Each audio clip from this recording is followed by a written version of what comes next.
Hello and welcome to Moving Iron Podcast. This edition of the Moving Iron Podcast is brought to you by these great sponsors. Axon started out of a passion for keeping agriculture moving.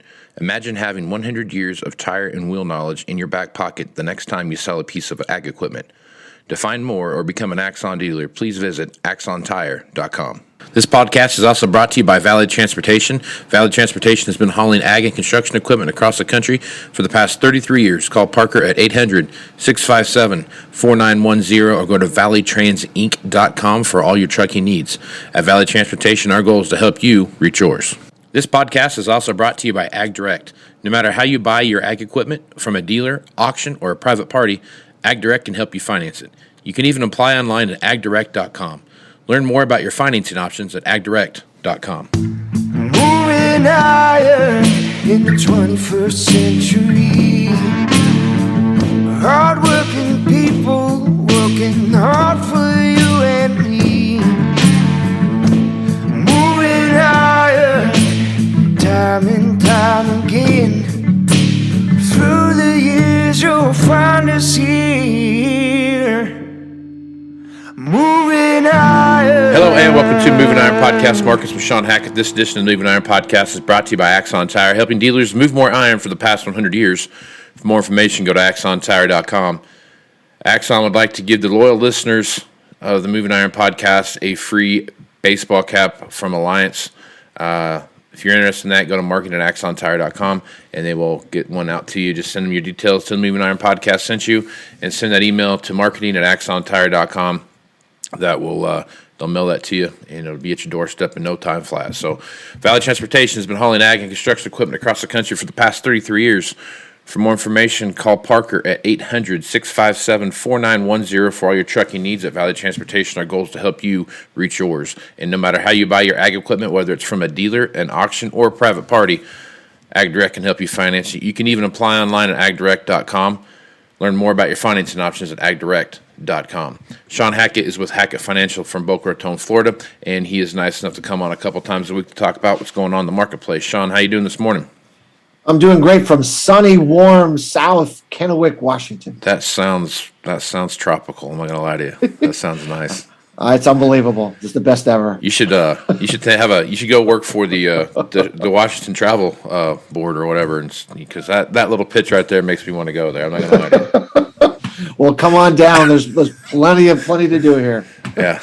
Well, not every place is Florida, Shawn. So I get where you're coming from. Yeah. All right, lots of stuff going on here. Let's hit the planted progress report here from last week.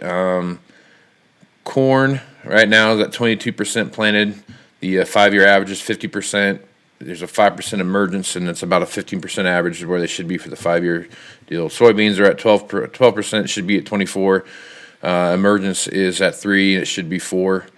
Spring wheat, 27% planted, 47% on the 5-year average, 9% emerged, 15% average, and then the wheat is 33% headed. 40% of that should be headed according to the 5-year average, and there's about 29% that's rated good to excellent. That's up from last week at 27%. And lastly, cotton is 24% planted, and they're right on pace where they should be. So you've talked about this a lot on here, Shawn. Slow start to planting season. Your forecast for this week of being hot and drier and wind blowing. I've talked to guys in Iowa that 90-degree temperatures this week and windy and those kind of things. So it's going to dry things out pretty quick. Going to start making things start rolling. So I guess looking at this, Shawn, what are your thoughts there? And then talk a little bit about hitting that planting window. And is there some of these projections that we're seeing now? You already have people jumping on the bandwagon of knocking down the average bushel before anything is even planted in most places. So I guess as you take a look at that, Shawn, what are your thoughts there? It's interesting. If you look at when corn is planted, let's take the last 20 years. Late planted corn hasn't necessarily yielded lower yields. Oftentimes it's actually done better than early planted corn. It really is dependent on the sequence of weather events from the time that you planted. Mm-hmm. Early planted corn this year is actually going to do pretty bad considering what's took place after those early plantings. So I wouldn't get too caught up with the plantings, at least in the modern age. I don't think it matters it matters, but not as much as people think. And in reality, it matters more the sequence of events thereafter. The planting pace right now for corn is the second worst, I think, in 30 years. But looking at the window ahead, as you correctly pointed out, the next 7 days, the next 10 days, we're really gonna, we're gonna just, we're really gonna get a lot planted here. And the one area that's going to keep missing out is the northern plains. They're going to continue to get a lot of moisture. They're not going to get rolling. That's the one spot that's going to continue to be an issue. And if there's going to be a spot that's going to trigger legitimate worry about yield and prevent plant and all that sort of thing, it's going to be the northern plains. Let's say, North Dakota, South Dakota, Minnesota, that area up there. Then spring wheat's really in trouble. I'm really worried about spring wheat a lot. I just I don't think they're going to get it done.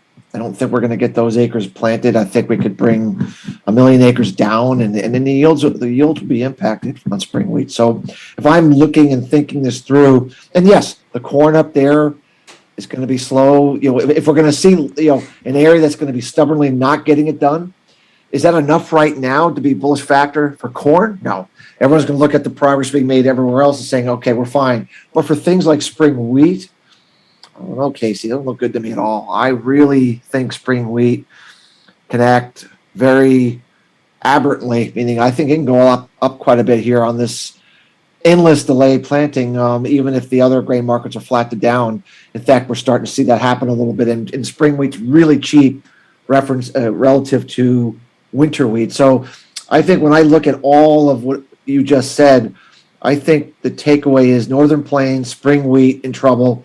And that to me is really what I think is going to continue to be the planting weather story for the next 2 to 3 weeks. Right on. So, okay.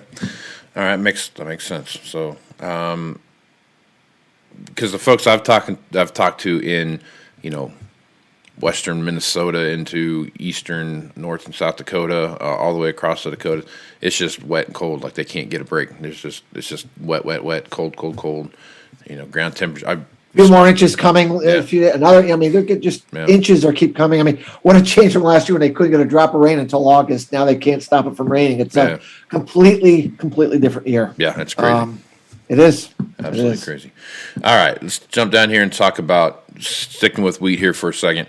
Hardwood winter wheat. They're kind of putting out some feelers that there's going to be this improving crop. Looks like a little bit of Kansas and some parts of West Texas and Oklahoma and those kind of things got some rain at a pretty critical time. So they're kind of throwing their hat in there. Hey, we're going to see a little bit better wheat than we thought. Thoughts there? Yeah, look, on the margin, we're going to improve it. The devil is how much more can we improve it as bad as it's been? You can improve it. It will. It's better than getting nothing. Mm-hmm. But how much are we going to improve it? No one can know that, Casey. I think the Wheat Board goes out and does a crop tour late May. They're considered one of the gold standard for doing winter wheat crop tours, and they'll have a say. And of course, the ultimate arbiter is the combines rolling and bringing it in and kind of telling you what they're actually seeing. So right. I think we're done with the weather market for winter wheat. Like we're done with that, and now it's what is it? We're in the what is it stage now, and that's harder. It's harder to get the emotional response in the market from what is it, unless we just get shocking. The Wheat Board says, "Oh my gosh," right. And maybe they say that. By the way, I'm just saying right now we're in a wait and see mode. Weather market over. We're going to get enough rains to take that off the table, and we just have to see what the Wheat Board and what the combines tell us here, over the next 30 days. But usually the Wheat Board and the combines will say things are a little better than the worst case scenario that everyone was projecting. Maybe this year will be different, but typically we always find that the market is overly pessimistic on production, and it comes out just a little bit better when it's all said and done. Time will tell whether that typical pathway will be followed, or this is an exception to the rule. Yep. So, okay, all right, kind of a blip here. You and I were talking about this before we got started.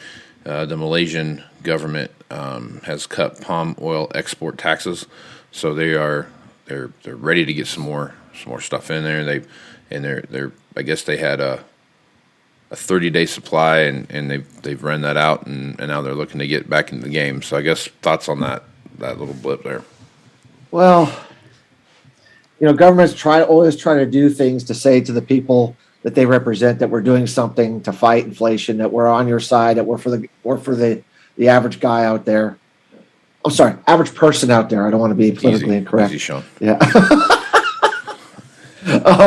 But the problem is they put this ban on palm oil, but they only have 30 days storage capabilities. I mean, they can only store it for 30 days, and then they can't store it anymore. So, all of a sudden, we're getting, closer to the 30-day window, and they go, oh, shoot, we're going to have to export this stuff. So now they're throttling back those export taxes and trying to say, the problem's been solved. We saved the day. See how good we are for all these people. And now and of course the price is so high, they need the money. Let's just put it on the table. I mean, they just need the money. So there was a big spike in bean oil on that initial announcement. And then, it was kind of a spike trade, and it came back down as the market realized this wasn't going to be could not be a long-term ban, Yep. Okay, so just a short-term blip then, in your opinion. Nothing, just a correction on their part, I guess. Yeah, I mean, we had the rally, we came back off, and ultimately, bean oil is going to be driven by the renewable diesel policies of the U.S. I mean, let's just, bean oil is totally driven by that. If there's administration continues to be behind that and push that, then the demand for bean oil is going to remain good. If they back away from that because of food inflation or the pressure or the elections, I don't know what, then, and they back away from that, then bean oil has considerable downside. I don't know how to, I don't know how to weigh all that with what politicians are going to do or not do. I mean, we focus on weather, we focus on capital flows, and we try to focus on the fundamentals we think we can figure out and have a good ability to give people a good view of what's probably going to happen. What politicians are going to do is a very difficult thing to do. And other than to say that in the end, I do believe if there's enough pressure on food versus fuel, food will be what people are going to vote for. And I think the politicians eventually will have to concede to food over fuel, which would mean there might be a backing away of some support for the bean oil, renewable diesel kind of thing. And if that begins to look like that's happening, we could see some setback here in bean oil prices. That would be my general feeling about it, though. Okay. All right. Last thing I want to hit on, just because of the time of year that we're in, we are either, depending on where you're at, either you're in the middle of cutting the first cut of alfalfa, or you're getting ready to cut that first cutting of alfalfa. Hay prices are really high right now, just because of drought situations in some key alfalfa growing areas and those kind of things, which has a direct correlation with the price of milk. And if you look at price of milk here lately, price of milk has been bouncing between 22 and 25 bucks. I guess, Shawn, as you're looking at the dairy market right now, is that what is that price? Is that price, is it a demand price, or is it just a lack of cattle production price? I mean, what is that? What's driving that price right now? Well, the cost of production for dairy has gone up so dramatically. I mean, depending on where you are, cost of production is anywhere from $20 to $22, depending on where you are, roughly. That's the cost of production. I mean, you just need that price, and that's a historically extremely high price, by the way. Yep. So when you're looking at 23, 24, I mean, you're not making a little, but not a lot. Mm-hmm. So it's kept back the typical push to produce. And, I mean, when we had these prices back in 2014, they were making $5, $6, $7 profit, and so they did just put the spigots on and the production is growing little, but and we did have that a demand thing coming, but the problem is prices now are too high for the consumer, and they're pulling back just like they are in many things. And so, I hear all the time for the dairy producers I work with, that the price can't go down because we won't make any money. And I always tell them on a short-term basis, the market doesn't care whether you can make money. The consumer is going to go to the store and they're going to look at the price of whatever dairy products they're looking at. And if it's too expensive, they're going to buy less, and they don't give a hoot whether you're making money or not. They're looking out for themselves. That's just the way it is. Yep. And so I'm worried right now that we're getting a pullback in consumer demand that's going to last into the midsummer. And on top of it, we have these ongoing endless lockdowns in China of between 300 to 500 million people, depending upon who you believe. And the dairy demand out of China is way down. Dairy prices in China are way down. And GDT prices, which is the 2-week auction price that is a measure for China's demand, has been down big the last couple of auctions. So I think we have a demand problem. And so I think these prices are going to come down, probably, to that 19-20 support.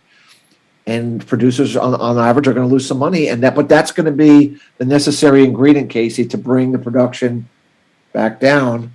And then at some point, right, unless China expects to have 500 million people shut down forever, they're going to have the moment where they say, all right, we're going to reopen everything.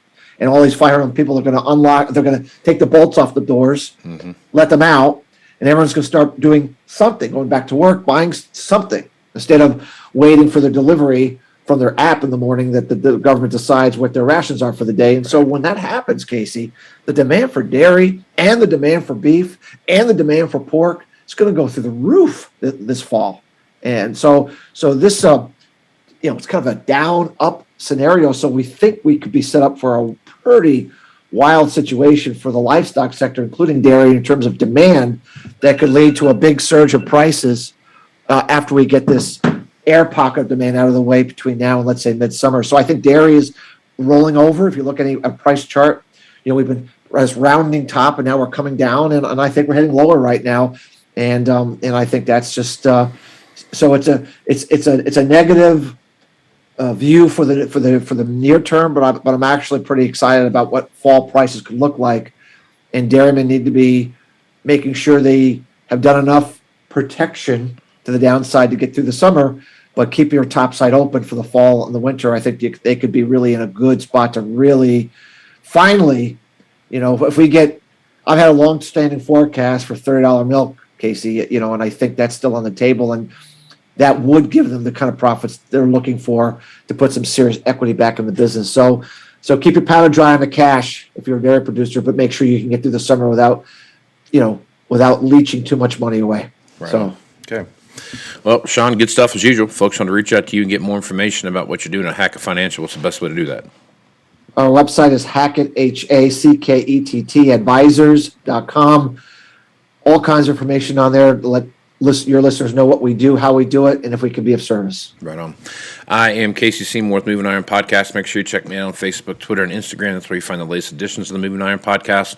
Also go to my LinkedIn page at Moving Iron Podcast and my YouTube channel at Moving Iron YouTube channel. So check that out. Looking for subscribers over there. So if you like what I'm doing here, subscribe, smash the like button. That's what you're supposed to say, Shawn.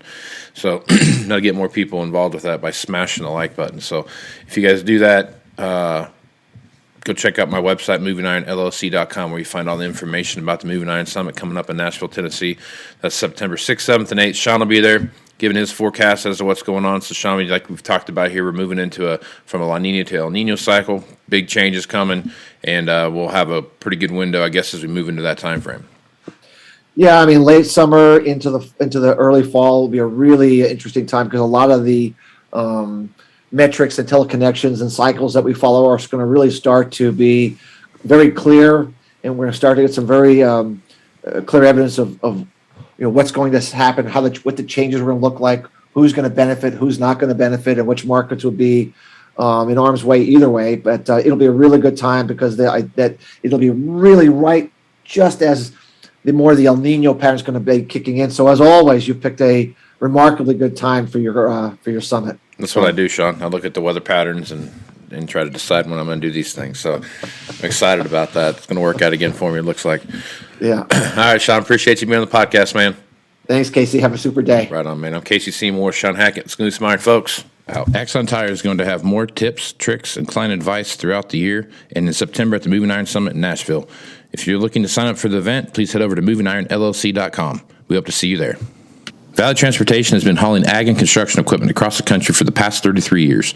Call Parker at 800-657-4910 or go to valleytransitinc.com for all of your trucking needs. At Valley Transportation, our goal is to help you reach yours. And no matter how you buy ag equipment from a dealer, auction, or a private party, AgDirect can help you finance it. You can even apply online at agdirect.com. Learn more about your financing options at agdirect.com. Moving higher in the 21st century. Hard-working people working hard for you and me. Moving higher, time and time again. Through the years you'll find us here.